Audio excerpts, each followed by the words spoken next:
thank you for joining us. Today, we are continuing in our next segment in Trust Your Gut, Eat for Satisfaction, and we are here talking about making peace with food.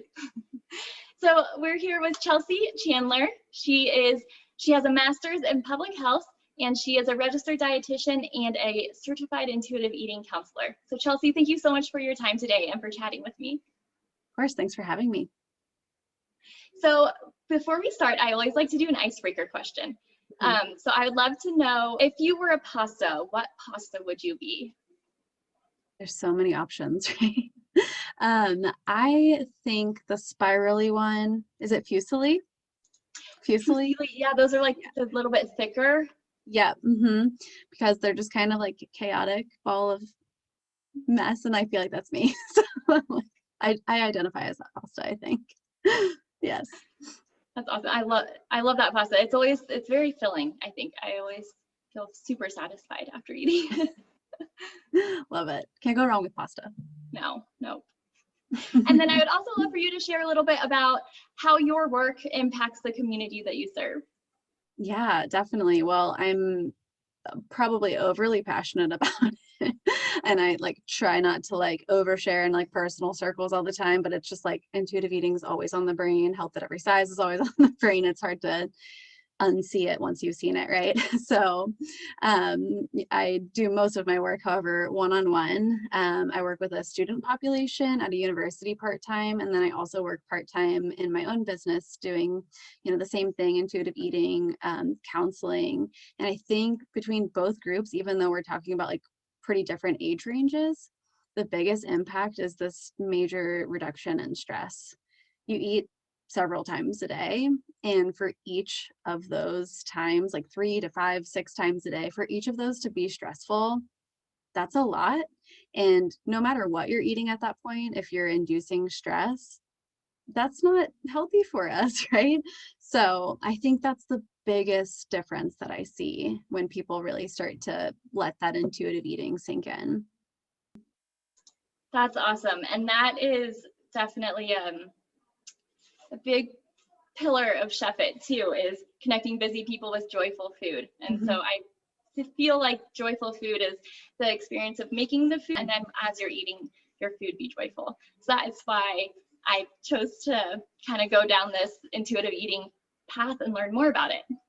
That's awesome. Yeah, it's you're replacing stress with joy in food. It's hard for me to think that people can't see that as healthy, right? That's awesome. Absolutely. Cool. So whenever you're going through the principles of intuitive eating, whenever you get to principle number 3, make peace with food, how do you like to explain that or approach that with your clients? Yeah. So it's interesting. I always with the 10 different principles, whenever I'm working with a client, it's almost never 1, 2, 3, 4, 5, right? It's freestyle, I guess. And I like to think of them more as 10 new coping strategies than steps and that kind of thing. But so because of that, I feel like principle number 3 is so vital to all of it that it almost comes up earlier. And it's because of one word, and that is permission. And that's something that's talked about a lot in that section of their book and their workbook, is permission. And that is such an underlying concept, I think, throughout everything. So permission to eat salads because you like them and not because diet culture told you to, or permission to eat a brownie instead of an apple with peanut butter and honey as dessert, permission to go to the gym and work out, permission to rest if that's what feels good to you. So that word pops up in that section, and it's the biggest thing that I think about every time I'm talking about making peace with food with a client or whoever it may be.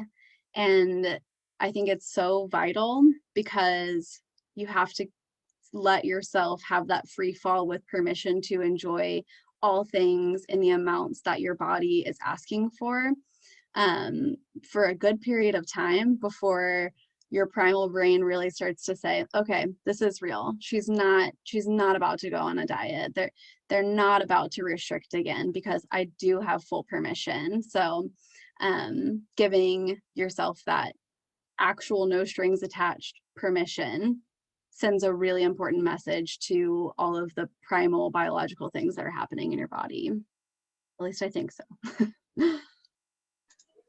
And I think permission, I like that along with the peace. It's almost like permission to find peace. Yeah. Which it can, like you said, you know, you're so focused on kind of reducing the stress. The biggest difference you see is a lack of stress in people's lives, and the permission to find peace and no more stress is so important. Yeah, and it kind of leads to all of the other, all 10 principles are interconnected, and that's why I'm like, I never do it as like a 10-step thing. But like when you have permission to find peace with food, then you also have permission to find satisfaction, and that is another principle, discover the satisfaction factor. So you have to let yourself do that first. So it's all interrelated, and that's why I think that permission word really kind of flows through everything. What are some maybe sort of sneakier ways that diet culture is telling us not to eat certain things, or trying to change our decisions and not allow each person to make the best decision for themselves? Yeah, definitely. The two words that like really come up for me with this one is moderation and balance. Like oftentimes those are even spoken about like in the context of intuitive eating as well. So it's like, be more moderate about your food choices. And to me, that's still kind of got this underlying message of like, don't enjoy too much. You know, make sure that you're balancing this. And, you know, if I really played out the word balance, what something else I call that is justification eating. Oh, I'm eating balanced because I ate good yesterday, so that means that I can have this today. That's balance. Well, yes, but also, is it coming from a place of restriction still? I'm not sure if that fully makes sense, but it's kind of like this pseudo permission in a way. Like, yes, you're allowed to have brownies. You're allowed to have your favorite dessert in moderation. And that really also just boils down to, okay, so you're saying portion control, which means maybe still not eating to what your body is asking for. Even in intuitive eating, this can pop up too. It can get really sneaky, and it can become the hunger fullness diet. I can only eat when I'm perfectly hungry, and I have to stop when I'm perfectly full. And that shows up a lot too in like the mindful eating world as well. It's almost like mindful eating to make sure that you're doing everything perfectly. So there's still this kind of backdrop of making sure you don't overdo it. That's my thought. I don't know. Let me know what you think. Does that kind of make sense? It absolutely does. And those are things I hadn't really thought about or noticed before. And what I think, what it made me think of, I don't remember if it's an entire principle or if it is just something that Evelyn like mentions a lot, but like it's not perfection. Like intuitive eating is not perfection. And I really like that the goal is not perfection. The goal is like learning more about your body every day, and what your body wants is going to change every day. For sure. I always say it's just like data collection and just bringing awareness to you instead of what's been told to you for many years. But because our brains have been trained in like dieting, it's like, okay, let's make intuitive eating a diet too. It's got 10 principles, it's got 10 rules, it's got 10 tenets to live by, right? That means I can do this perfectly, and that means that I can pass or I can fail. And it's like, now that's a diet, right? So that's like the super sneaky way that it can happen, because this happens to my clients that I have right now that are deeply entrenched in intuitive eating and health at every size, that are still finding out those sneaky ways that diet culture is even infiltrated into like an intuitive eating process as well. Yeah. And then to go back to balance. So saying something as specific as like, this is a nutrient balanced meal, I guess, what's your take on that? How do you feel about that sort of a statement? Yeah, for sure. Like I in no way I'm trying to like demonize balance, right? But like for sure, like I think of that nutrient balance meal, like you just said, like, okay, I know that I've got some carbohydrates, some fat, some protein, something satisfying. So like the nutrient balance and the satisfaction balance in there as well. And seeing that from the standpoint of, is this meal going to have more lasting power because it's more balanced from like a macronutrient standpoint, right? So absolutely, like I definitely talk about that kind of thing with clients all the time. So when I'm thinking of it from the more sneaky way, it's like justification eating. Like, I can have this, I am balanced because I worked out today. That kind of thing. But you know, framing it from the nutrient standpoint is totally different. Yeah. And so it really comes from understanding ourselves and where we are at whenever we're approaching the food, and staying conscious of if we're like having these subtle justification messages or whatnot going on, and kind of what we're telling ourselves as we're eating or preparing to eat and whatnot. Yeah, the intention. It's totally, where is the intention lying? And it's also okay if you're recognizing, oh yeah, this is a justification thing. That's going to happen. Like, you know, principle one is reject the diet mentality. And I'm always like, cope with it, because it's here. We live with it. Many people don't find intuitive eating until they're in their 30s or 40s. So it's like, you can't expect yourself to not have those thoughts. And it's just about bringing the awareness, and then, you know, collecting that data on what was my intention here, and how might I do things the same or differently next time in this situation. I love that, awareness and intention. Yeah. And then I've noticed you have a lot of TikToks and YouTube, or not YouTube, Instagram reels, talking about the determinants of health. And I'd love for you to explain exactly what that is, and kind of your work that you're trying to do to educate more people about what that graph is all about. Yeah, for sure. And it's funny because I had seen that particular graph one time, and then it took me like a full like 6 months to find it again. And once I found it again, I was like, yes, I'm bookmarking this page forever. Because it's interesting. My master's was in public health, and we talk about the social determinants of health all the time, and somehow they still draw it back to weight. And I'm like, this is bizarre, considering like you have to zoom in so far in this graph to even see how many things that affect our health. And you see like weight is in the genetics category, like, and it's like this big.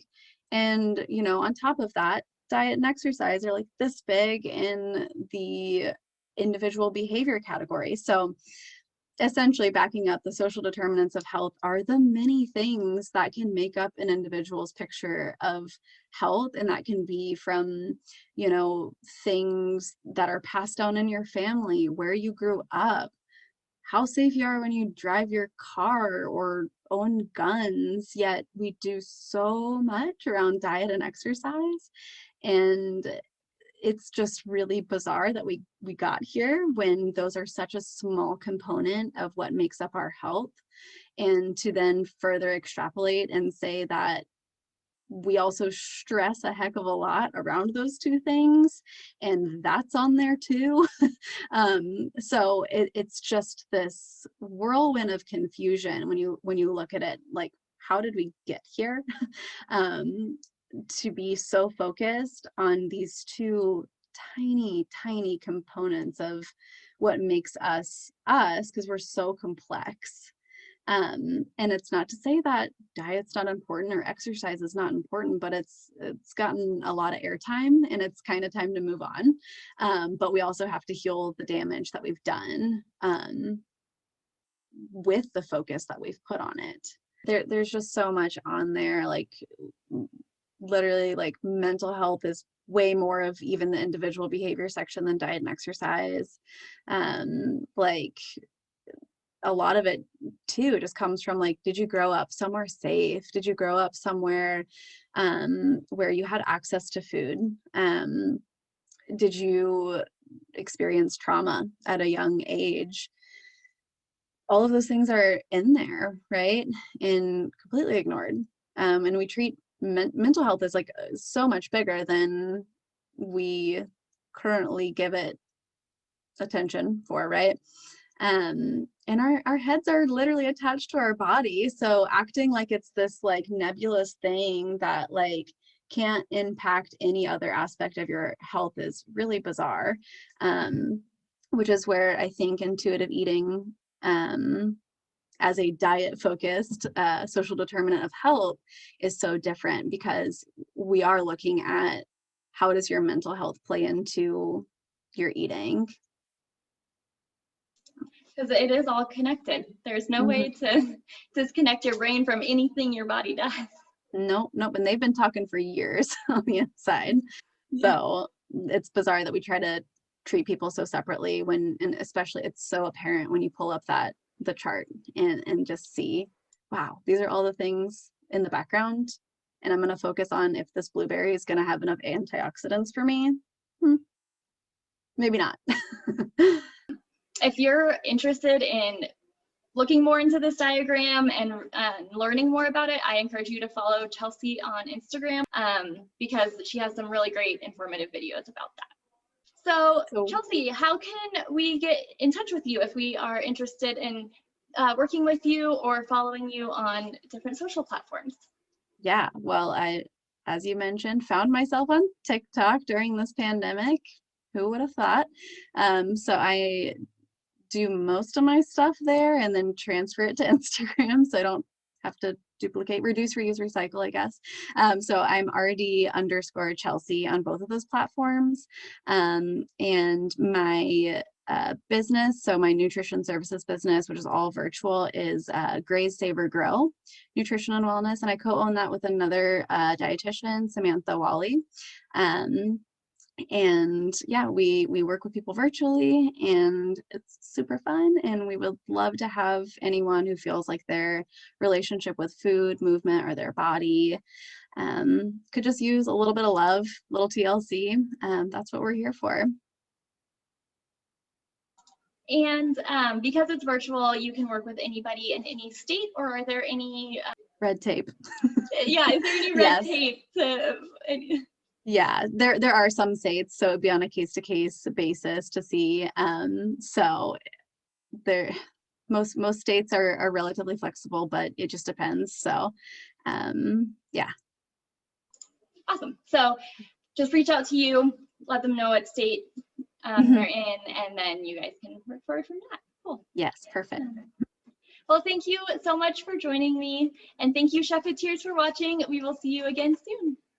Thank you.